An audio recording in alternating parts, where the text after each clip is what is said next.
Hoy es miércoles 23 de abril de 2025 y estas son las noticias.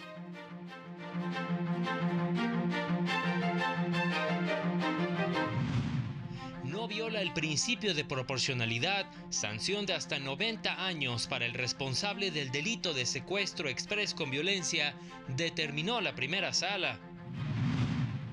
Negar la interrupción de un embarazo a niñas es más que negarle su derecho a decidir, advirtieron en foro organizado en la Suprema Corte.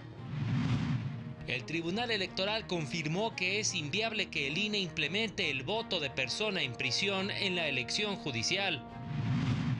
El 70% de los elementos policíacos municipales reciben salarios precarios y el 50% no cuenta con seguridad social. Hola, ¿qué tal? ¿Cómo le va? Qué gusto saludarle. Muy buenas noches, bienvenido, bienvenida a la información jurídica más importante. Soy Oscar González y a nombre, desde luego, de todo este equipo de trabajo les saludamos con mucho gusto. Eusiris Rostro en la interpretación en lengua de señas mexicana. Vámonos con todas las noticias. La primera sala de la Corte determinó que la pena de 50 a 90 años de prisión para el delito de secuestro exprés, cuando éste se comete por dos o más personas o que se realiza con violencia prevista en la Ley General en la materia, dada la gravedad de la afectación que produce a la libertad de la víctima, no vulnera el principio de proporcionalidad protegido por el artículo 22 constitucional. Dicha sanción prevista en el artículo 10, fracción primera, incisos B y C, se considera una afectación grave y trascendental al bien jurídico, que es la libertad personal, ya que afecta a la expectativa de defensa, así como la integridad física y psicológica de la víctima. Sin duda, se trata de motivos legítimos razonables para que el legislador imponga una mayor sanción penal, castigo que es proporcional al que el legislador estableció para los delitos de secuestro simple y secuestro exprés simple, que van de 40 a 80 años, o secuestro agravado, que se castiga con prisión de 50 a 100 años. Además, atendiendo a sus atribuciones de política criminal, buscó con esta medida combatir la creciente incidencia del secuestro exprés, por lo que consideró conveniente aumentar la sanción cuando se comete por más de dos personas o se ejerce violencia, medida que no es contraria al principio de proporcionalidad de las penas, porque la sanción es similar a las que se imponen a otras modalidades de secuestro. La segunda sala determinó que el Estado está obligado a garantizar las prestaciones de seguridad social a los padres de un trabajador fallecido. La segunda sala de la Corte determinó que el artículo 131, fracción tercera de la Ley del ISSSTE, viola el principio de igualdad y no discriminación. Si bien al resolver el amparo 1282/2017, la sala había determinado que la norma que busca proteger el núcleo familiar, esposa, concubina e hijos, no violaba el principio de igualdad. Bajo una nueva reflexión, concluyó que existían elementos para declarar la inconstitucionalidad de la norma, ya que aun cuando se basa en una especial protección al núcleo familiar, resulta discriminatoria, al excluir a los ascendientes en primer grado, que dependían del trabajador o pensionado fallecido, de disfrutar de la pensión en concurrencia con otros beneficiarios. Recordó que la seguridad social, como garantía constitucional y convencional, también está dirigida a sus dependientes, por lo que no se les puede reducir o restringir dicha garantía. En consecuencia, el Estado está obligado a garantizar a los dependientes económicos del trabajador o pensionado las prestaciones de seguridad social que sean aplicables en caso de que fallezca en condiciones de igualdad, deber que opera bajo la lógica que dejarán de percibir recursos para su subsistencia ante la muerte del sostén de la familia. Por estas razones determinó que la norma es discriminatoria, al impedir que los ascendientes puedan disfrutar de la pensión en concurrencia con otros beneficiarios. Con información de José Luis Guerra García para el canal del Poder Judicial de la Federación. Datos relevantes se presentaron durante el ciclo de conferencias Derechos de la Niñez y Adolescencia, Maternidad Forzada y Acceso al Aborto para Niñas y Adolescentes en América Latina. Veamos la información. América Latina y el Caribe es la segunda región del mundo con las tasas más altas de partos de niñas menores de 15 años. Se estima que en el mundo al menos 500.000 de niñas de entre 10 y 14 años tienen un parto cada año. O sea, 500.000 de niñas cada año están dando a luz pues niñas, ¿no? En un ciclo de conferencias sobre los derechos de la niñez y la adolescencia, organizado por el Centro de Estudios Constitucionales de la Suprema Corte, especialistas indicaron que América Latina sigue siendo una región que mantiene leyes de aborto restrictivas y punitivas.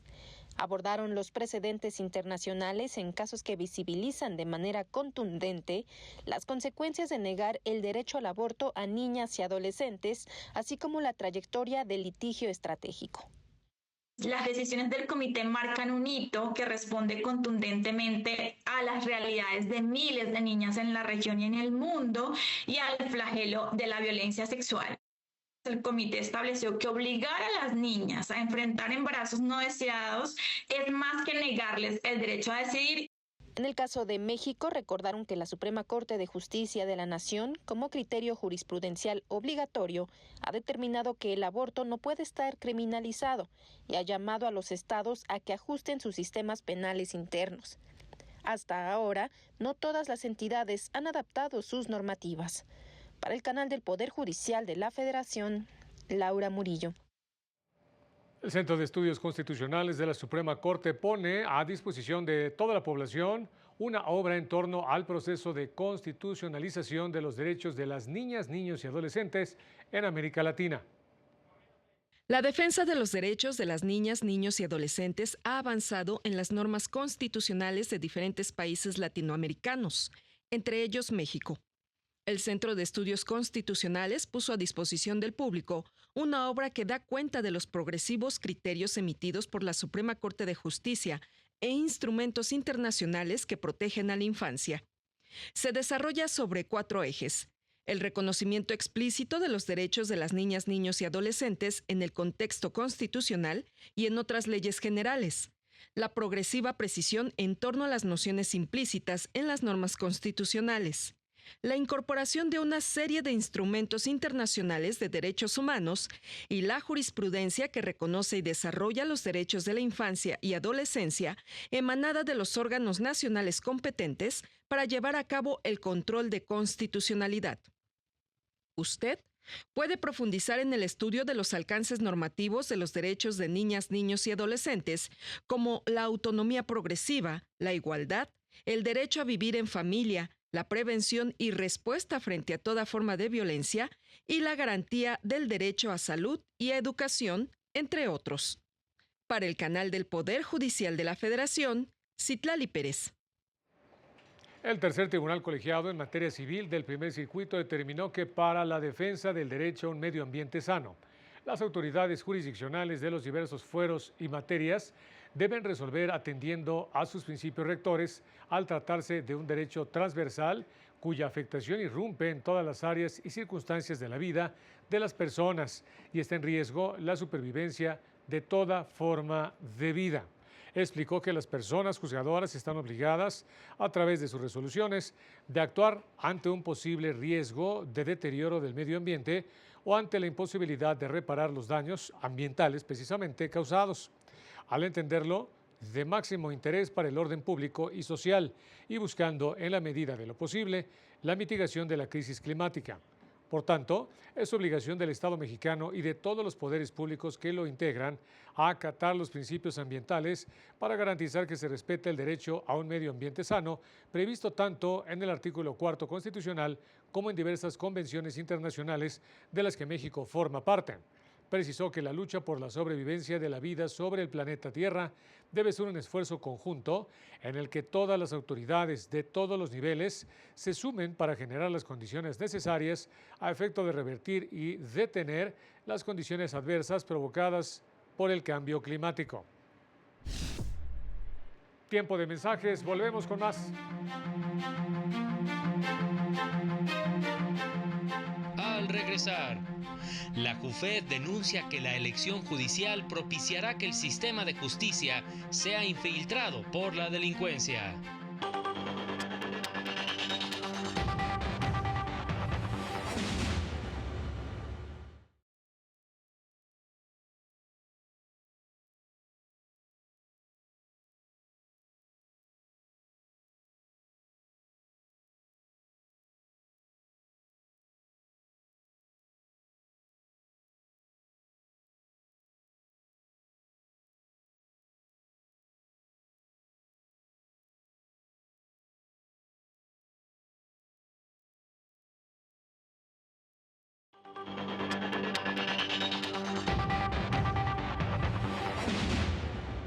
Efectivamente, ya estamos de regreso. La JUFED manifestó su preocupación por el reconocimiento del líder del Senado, Gerardo Fernández Noroña, en el sentido de que entre los candidatos a ocupar un cargo en el Poder Judicial se encuentran personas vinculadas al crimen organizado, lo que confirma su advertencia en cuanto a que la reforma impulsada por el gobierno es inconvencional, ilegal y representa una amenaza directa contra la independencia judicial y los derechos humanos.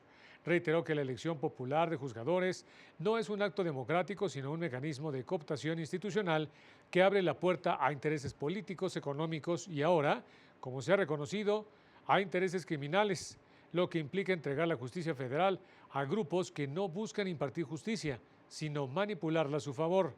Recordaron en este sentido que diversos organismos internacionales han advertido que el Estado de Derecho en México está en riesgo de desaparecer bajo la apariencia de una elección democrática, que más que modernizar la justicia, trata de entregarla. Llamaron a evitar que el país se convierta en un Estado capturado.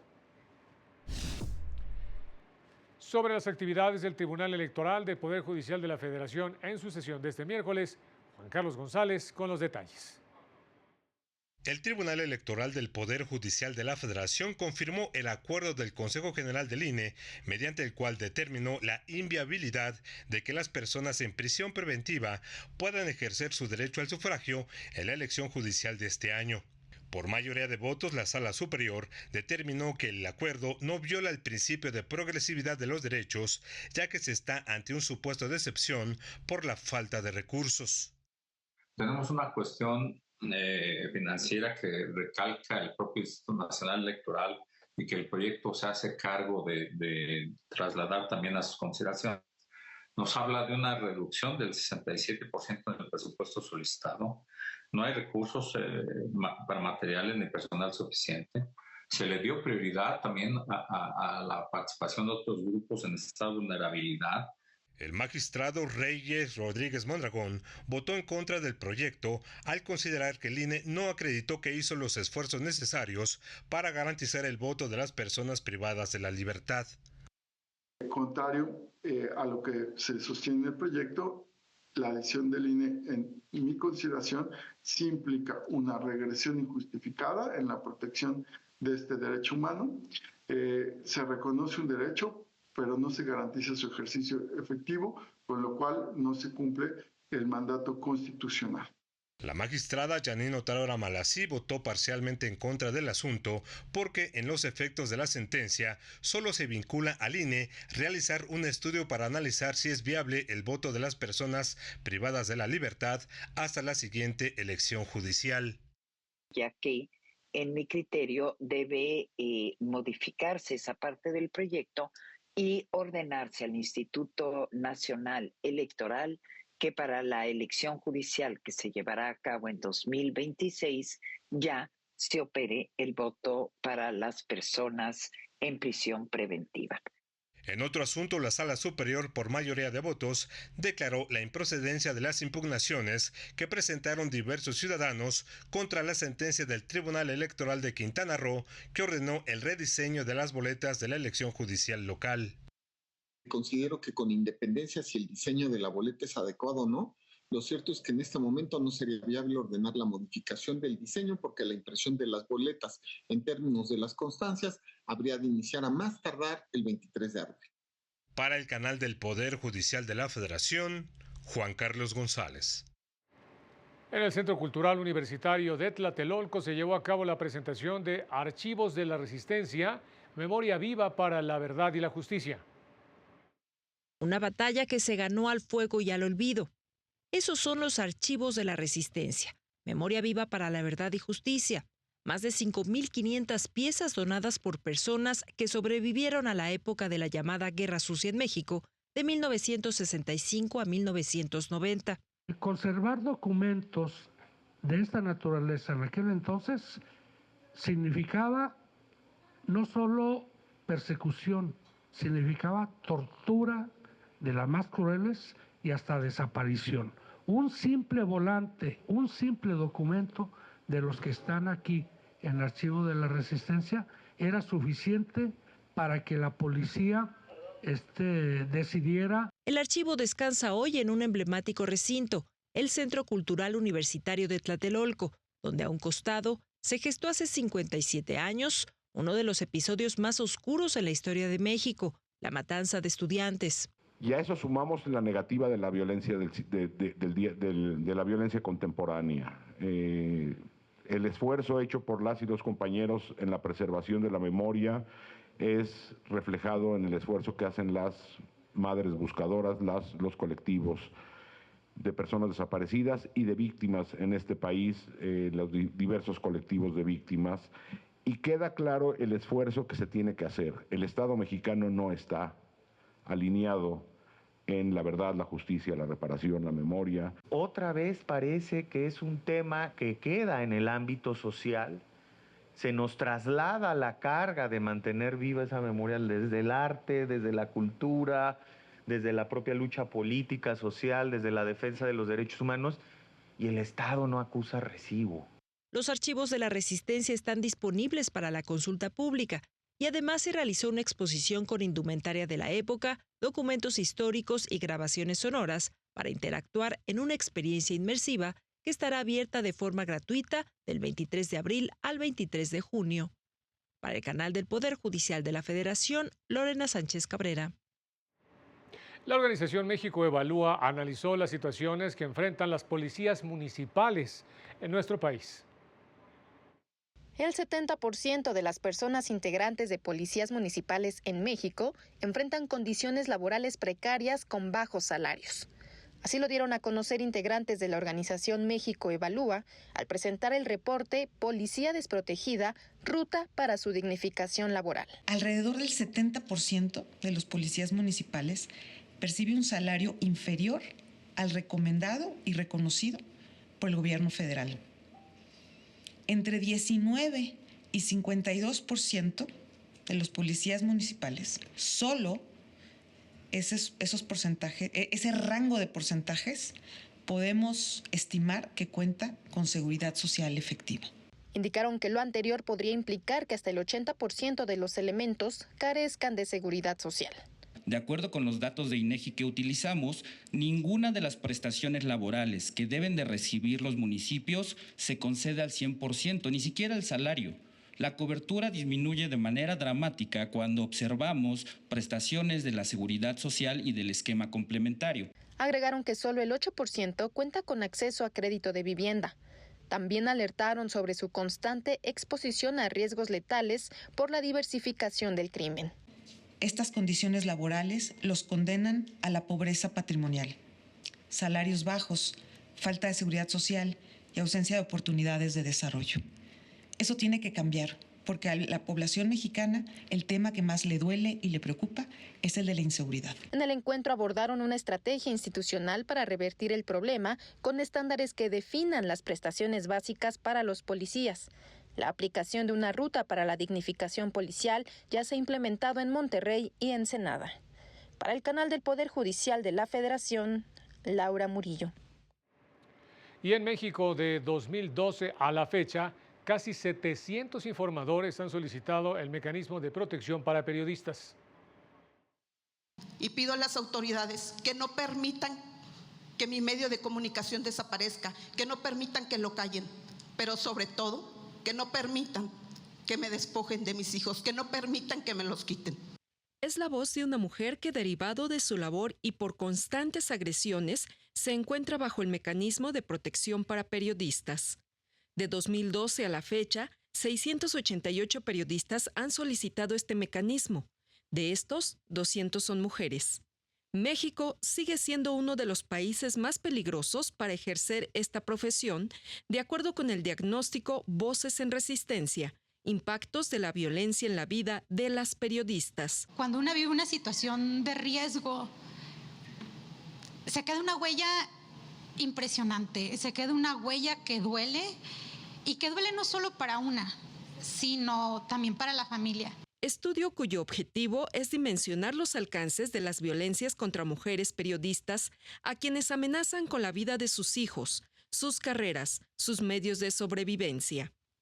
Hicieron un exhorto a las autoridades a no dejar de observar y potencializar en la aplicación del protocolo la perspectiva de género. Hacer entender a la autoridad que podemos trabajar juntos, que somos ciudadanas, que somos periodistas, que somos un consejo consultivo, pero que sí tenemos la posibilidad y tenemos la disposición, la voluntad y vemos necesario trabajar juntas para cambiar las cosas, para mejorar lo que haya que mejorar. Para el canal del Poder Judicial de la Federación, Citlali Pérez. En tanto, factores como el crimen organizado y hasta la propia naturaleza mantienen estados como Chiapas sumido en una crisis humanitaria, revelaron investigadores.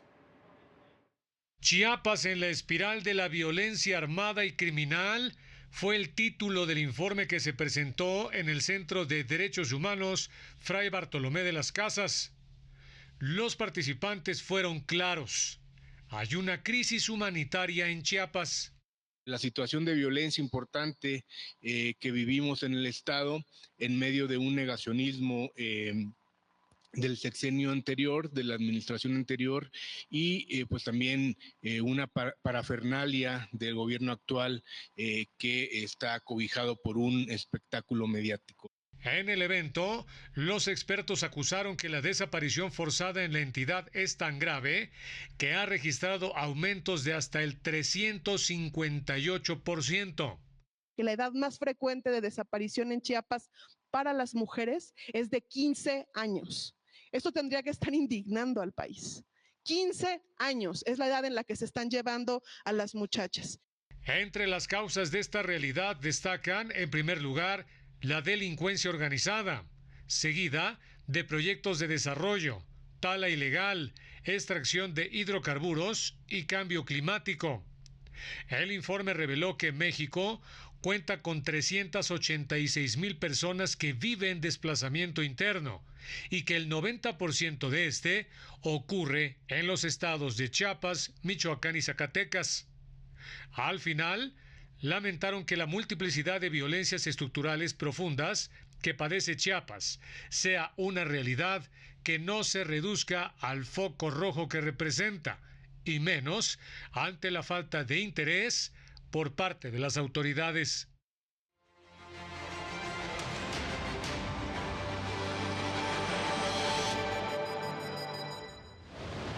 El presidente de la mesa directiva del Senado, Gerardo Fernández Noroña, informó que impugnará ante el Tribunal Electoral las más de 20 candidaturas a un cargo en el Poder Judicial Federal presuntamente relacionadas con el narcotráfico, al considerar que no son idóneas. La FGR informó sobre la detención y vinculación a proceso de 2 personas, presuntamente relacionadas con una organización criminal para el blanqueo de activos, supuestamente encabezada por el empresario Raúl N., alias el rey del outsourcing, actualmente prófugo. La Secretaría de Movilidad de Querétaro informó que 14 estacionamientos en plazas comerciales obtuvieron amparos que les permiten no aplicar las 2 horas de gratuidad que establece el reglamento que fue recientemente reformado. Organizaciones de la sociedad civil en Zacatecas informaron que tienen en lista 70 amparos contra la construcción del segundo piso en el Boulevard de la capital. Hasta el momento han obtenido 3 suspensiones definitivas para frenar la obra. Para el canal del Poder Judicial de la Federación, Jesús Daza.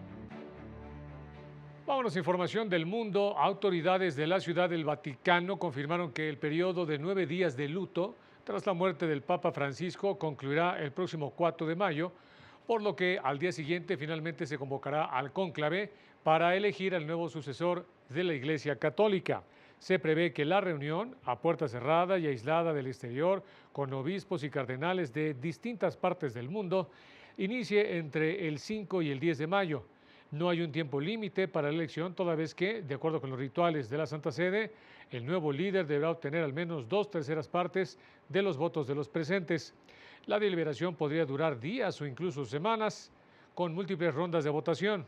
Más de 20,000 personas han visitado la Basílica de San Pedro para despedir al sumo pontífice, cuyos restos permanecerán en la Santa Sede hasta el sábado, cuando será enterrado en la Basílica Romana de Santa María la Mayor.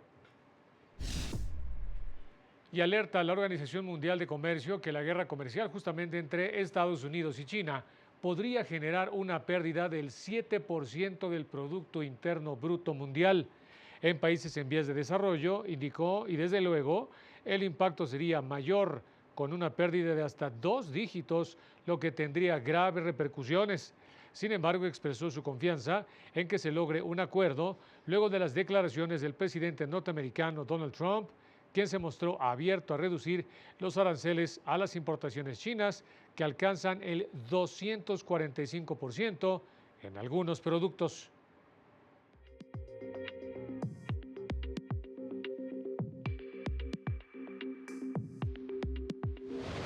El tipo de cambio se ubicó en 19 pesos con 63 centavos por dólar, de acuerdo con información del Banco de México. El INEGI reportó que los ingresos por suministro de bienes y servicios de las empresas comerciales al menudeo crecieron 0.23% en febrero respecto al mes previo, sumando 4 meses al alza. En contraste, a tasa anual crecieron 1.70%, por debajo del 2.67% registrado en enero.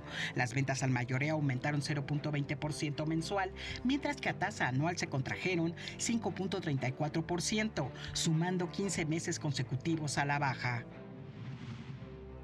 Por quinta ocasión consecutiva, analistas encuestados por Citi ajustaron a la baja su previsión de crecimiento del PIB de México para 2025, de 0.3 a 0.2%, y para 2026 se mantuvo en 1.5%. Para este año, las proyecciones de inflación también se mantuvieron en 3.78%.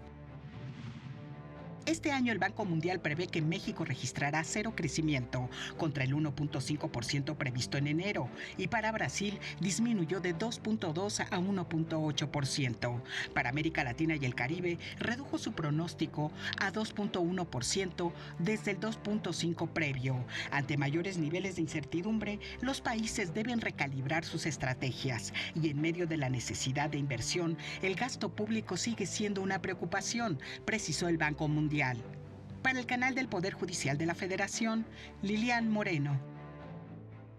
Y ya para irnos, informarle que se activó la contingencia en el Valle de México. La Comisión Ambiental de la Megalópolis activó la contingencia ambiental en la zona metropolitana, así que este jueves, mucha atención, no circulan los autos hologramas 0 y 00 con engomado verde y terminación de placa 1 y 2.